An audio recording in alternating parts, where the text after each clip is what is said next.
હે સુત નામના મહાપુરાણી,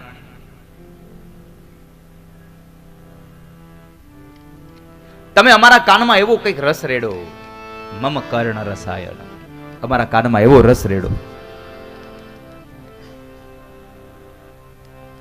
અને એ રસ દ્વારા ભક્તિ, જ્ઞાન અને વૈરાગ્યથી પ્રાપ્ત થયેલો વિવેક અમારામાં કઈ રીતે વધે એવો કંઈક રસ રેડો. અમારી માયા દૂર થાય, અમારી ભ્રાંતિઓ તૂટે, અમને પરમ તત્વની અનુભૂતિ થાય, પરમ તત્વની પ્રાપ્તિ થાય. એના માટે અમારે શું કરવું? અમારું શ્રેય થાય એના માટે શું કરવું? એવું કંઈક અમને સંભળાવો. અને એના માટે શું કરવું? એક જ માત્ર વાક્ય જવાબ આપ્યો, તમે શ્રીમદ ભાગવતની કથા સાંભળો. સુત મહાપુરાણીએ એક જ વાક્ય આપ્યું, તમે ભાગવતની કથા સાંભળો. બાપજી ભાગવત શું કામ હે? તો કહ્યું, વેદોપનિષદામ સારા જાતા ભાગવતી કથા. વેદ અને ઉપનિષદનો સાર છે ભાગવત કથા. એટલા માટે તમે ભાગવતની કથા સાંભળો. ભાગવત સાંભળશો તો તમને આનંદ મળશે. ગુરુદેવને વંદન કર્યા. તમે ભાગવતની કથા સાંભળો. બાપજી અમે ભાગવતની કથા સાંભળવા ક્યાં જઈએ? અમને ભાગવત કોણ સંભળાવે? તમે જ ભાગવત સંભળાવો. અને શૌનકની આ પ્રીત જોઈ અને સુત નામના મહાપુરાણી ભાગવત કહેવા માટે તૈયાર થયા અને કહ્યું, પ્રીતિ હિ શૌનક ચિત્તે તે યતો વચ્મિ વિચાર્ય ચ સર્વ સિદ્ધાંત નિષ્પન્નમ સંસાર ભયનાશનમ. બહુ સુંદર વાક્ય અહીંયા કહ્યું કે હે શૌનક, હું તમને સાંભળો, તમારી પ્રીત છે એટલા માટે હું તમને એક એવી ગાથા સંભળાવું જે સિદ્ધાંતોથી ભરેલી છે. સર્વ સિદ્ધાંત નિષ્પન્નમ, અને સૌથી મોટી વાત સંસાર ભયનાશનમ, તમને સંસારના ભયમાંથી છોડાવી દે એવી કથા, એવી ગાથા હું તમને સંભળાવું. તમે સાવધાન થઈને સાંભળો. સંસાર ભયનાશનમ.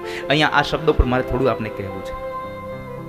ઘણા લોકો એમ કહું ને કે આ ભાગવત મુક્તિ આપી દે, મોક્ષ આપી દે છે. તો ઘણા લોકો એવું વિચારે કે આ ભાગવત સાંભળેની મરે જ નહીં.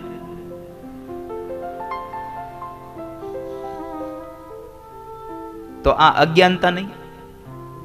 મરવાનું તો બધાને છે. કોઈ આજ જશે, કોઈ કાલ જશે.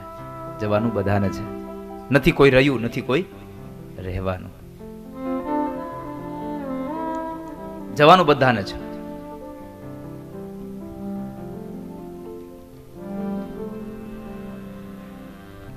પણ અહીંયા એક શબ્દ વાપર્યો છે, સંસાર ભય નાશન. સંસારનો ભય છોડાવશે. મૃત્યુમાંથી નહીં છોડાવે, મૃત્યુના ભયમાંથી છોડાવશે.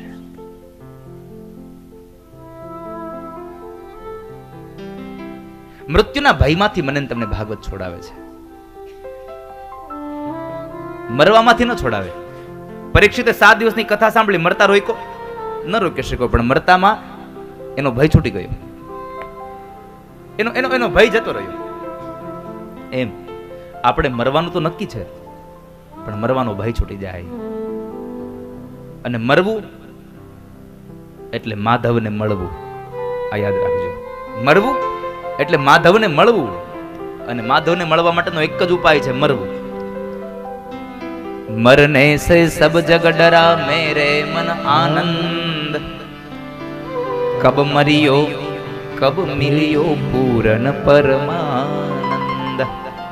કબ મરિયો કબ મિલિયો પૂરન પરમાનંદ.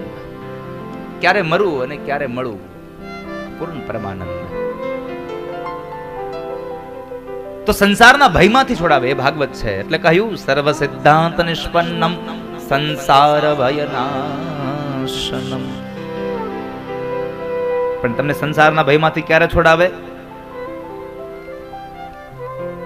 કૃષ્ણમાં પ્રેમ જગાવે, અને એ પ્રેમના અંતે તમારે શું કરવું પડે?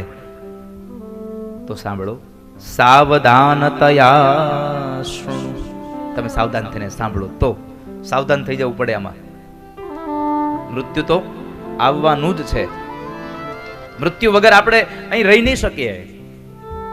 એટલે ભાગવતના શ્લોકમાં કહ્યું, કાલ વ્યાલ મુખગ્રાસ ત્રાસ નિર્ણાશ હેતવે શ્રીમદ ભાગવતમ શાસ્ત્રમ કલો કિરેણ ભાષિતમ. કલો કિરેણ ભાષિત. કલો કિરેણ, કીર એટલે પોપટ. શુકદેવના મોઢામાંથી નીકળેલું આ ભાગવત સાંભળશો તો તમને સર્પથી બચાવશે. કાલ વ્યાલ મુખગ્રાસ, સર્પથી બચાવશે. સર્પ અહીંયા મૃત્યુને સર્પ કહ્યું છે. હવે બહુ બહુ સમજવા જેવી વાત છે. મૃત્યુને સર્પ શું કામ કહ્યું? મૃત્યુને સર્પ જ શું કામ કહ્યું? મૃત્યુને સિંહ ન કીધું, મૃત્યુને હાથી ન કીધું. નકર હાથી આપણને હૂંઢમાં ફેરવી નાખે મરી ન જાય. ઓલો સિંહ આપણને પોતાના નખથી ફાડી નાખે મરી ન જાય. પણ ન સિંહ કીધું, ન હાથી કીધું, માત્ર ને માત્ર એને સર્પ કહ્યો. શું કામે? સામેથી હાથી આવતો હોય, દેખાતો હોય કે આવે છે, એટલે આપણે બચીને આવ્યા જાય. દિશામાંથી જંગલમાં ચાલ્યા જતા હોય ને બરાબર આમ સિંહ આવતો હોય, જોઈ જાય એટલે આપણે આપણી સુવિધાને આપણે સુરક્ષિત થવા માટેના તરત ઉપાયો કરીએ, કારણ એ દેખાઈ જાય છે. પણ તમે જોશો ને તો ક્યારેક ક્યારેક સર્પ ખબર ન પડે ને એમ ડંખ દઈને વયો જાય છે. જે ખબર પડ્યા વગરનો ડંખ દે છે ને એના મોઢામાંથી છૂટવા માટે એક જ માત્ર ભાગવત છે. શ્રીમદ ભાગવતમ શાસ્ત્રમ કલો કિરેણ ભાષિતમ. જે નથી દેખાતો ને એ આવવાનો છે, એનામાંથી મને તમને છોડાવી દે એ ભાગવત. એટલે કહ્યું કાલ વ્યાલ મુખગ્રાસ. કાળના મોઢામાં જવાનો જે વેદના છે એ વેદનામાંથી છોડાવે. ઘણી વખત તો એવા લોકો આપણને મળે. એક ભાઈ હમણાં એમ કહેતા હતા કે ઘણા વક્તાઓ એમ કહે કે મૃત્યુના અંત સમયમાં એક સાથે હજારો વીછી કરડા હોય અને એની વેદના થાય એટલી વેદના થતી હોય. તો કે એ હું આ મરેલાનો અનુભવ છે. આને કોણ પૂગે? આ બધી આત્મવાણી છે સાહેબ. આ બધું આત્માથી નીકળતું હોય. આ મહાપુરુષો લખે છે ને એ કઈ પોતાના આમ પોતાના નજરમાંથી, પોતાના હાથમાંથી નીકળેલ ન હોય, પોતાના અંતરમાંથી નીકળેલી વાણી હોય બધી. આ પરાવાણી, આ બધી જ આત્મવાણી હોય છે. પણ આ દુનિયામાં તર્ક વિતર્ક વાળા લોકો જોઈ તો ખરા, નહીં તો આ બધું ક્યાંથી ચાલે? એટલે કાળના મોઢામાં જવાનો જે ભય છે, ભયમાંથી છોડાવે. એટલે કહ્યું કાલ વ્યાલ મુખગ્રાસ ત્રાસ નિર્ણાશ હેતવે. તમને કાળના મોઢામાંથી જતા નહીં રોકે, પણ કાળના મોઢામાં જવાનો જે ભય અને એ સમય જે વેદના છે એ વેદનામાંથી તમને છોડાવશે. એ શ્રીમદ ભાગવત છે. બાકી જવાનો તો છે જ, અને આપણું અહીંયા કાંઈ કામમાં નહીં આવે. કાળ આવશે ત્યારે એમ કહેવાશે, એલા ભાઈ આમ જો થોડાક દી ખમી જાય ને, હમણાં જો શેર લીધા છે એ થોડોક વટાવી દઉં ને, કેવાશે ને.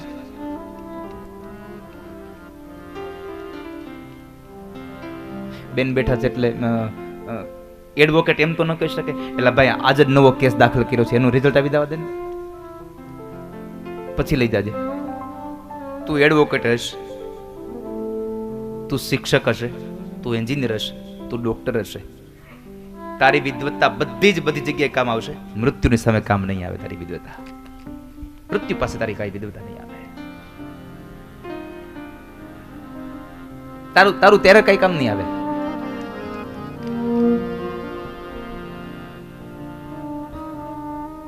તને બધા લોકો બહુ સમજાવ્યો,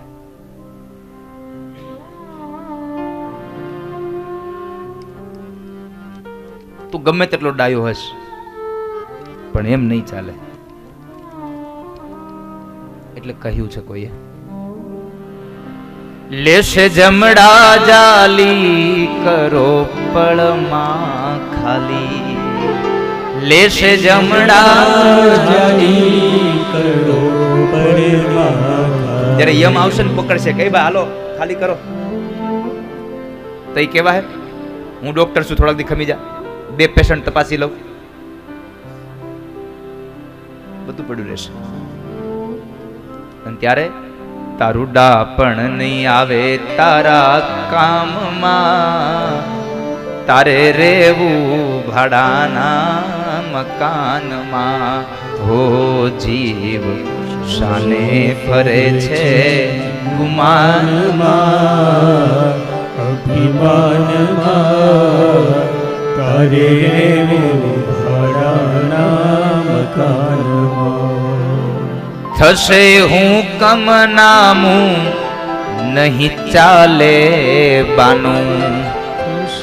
હુકમ થઈ જાય કે વાલો ભાઈ કરજો ખાલી, અને ભાડાનું મકાન તો ગમે તે ખાલી કરાવે. એને થોડુંક કહેવાય તમે 2 મહિના ખમી જાવ. અને ભાડાના મકાનમાં કોઈ દી પેલી વાત કહું, ભાડાના મકાનમાં રંગને રોગાન ન કરાવે. હવે આપણે ખર્ચો કરીએ,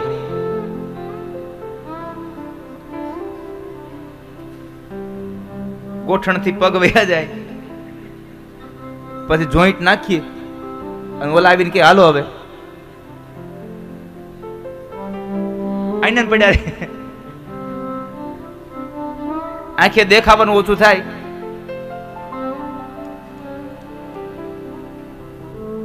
એમાં કઈ ટાબક ટીબક ન કરાવવું.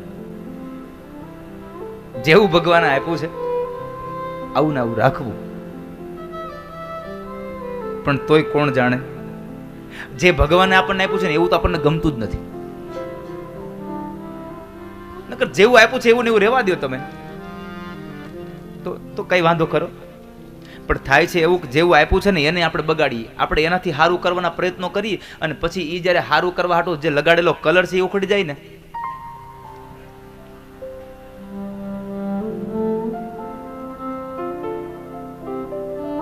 એટલે રંગને રોગાન ન કરાવવા. થાશે હું કમ નામું નહીં ચાલે બાનું. થાશે કમ નામું નહીં ચાલે બાનું. તને સંતો સમજાવે છે સાનમાં, તારે રેવું ભાડાના મકાનમાં. હો જીવ ફરે છે ગુમાનમાં, અભિમાનમાં તારે રેવું ભાડાના મકાનમાં. માટે મરવાનું બધાને છે, એક વાત નક્કી છે, એ મૃત્યુના ભયમાંથી છોડાવશે. એટલે કહ્યું કાલ વ્યાલ મુખ ગ્રાસ ત્રાસ નિર્ણાશય તવે. તમારે મૃત્યુના મુખમાંથી નહીં, મૃત્યુના ભયમાંથી છૂટવું હોય તો તમે ભાગવત સાંભળો. અને ભાગવત તો ત્યારે સાંભળી શકાય જ્યારે અનેક જન્મના પુણ્ય ભેગા થયા હોય. જન્માંતરે ભવેત પુણ્ય તદા ભાગવતમ લભે. અનેક જન્મના પુણ્ય ભેગા થાય ત્યારે તમે ભાગવતમાં આવીને બેસી શકો. નકર અહીંયા આવ્યા પછી આપણને પગમાં ખાલી ચડી જાય, આપણે બહાર બી જવું પડે. હવે કેટલા કિલોમીટર આવ્યા અહીંયા આવ્યા, અહીંયા આવીને આપણા ભાગ્યમાં હોય તો આપણે સાંભળી શકીએ. ભાગ્ય વગર આપણને કશું પ્રાપ્ત ન થાય. અને આ દુનિયામાં બહુ બધા પદાર્થો છે, પણ રામચરિત માનસને એક ચોપાઈ યાદ આવે એટલે કહેવું ગમે છે મને. सकल पदार्थ हे जग माही, सकल पदार्थ हे जग माही, भाग्य विना नर पावत नहीं, भाग्य विना પાવત નહીં. ભાગ્ય વગરનું મળે નહીં વાલા. તમે ગમે તેટલા તમામ પ્રયત્નો કરી જુઓ. હમણાં મેં અગાઉ કહ્યું ભાગમાંની નહીં ભાગ્યની વાત છે. અહીંયા પણ ભગવાન તુલસીદાસજી મહારાજે બહુ સુંદર અહીંયા શબ્દ વાપર્યો છે, ભાગ્ય વિના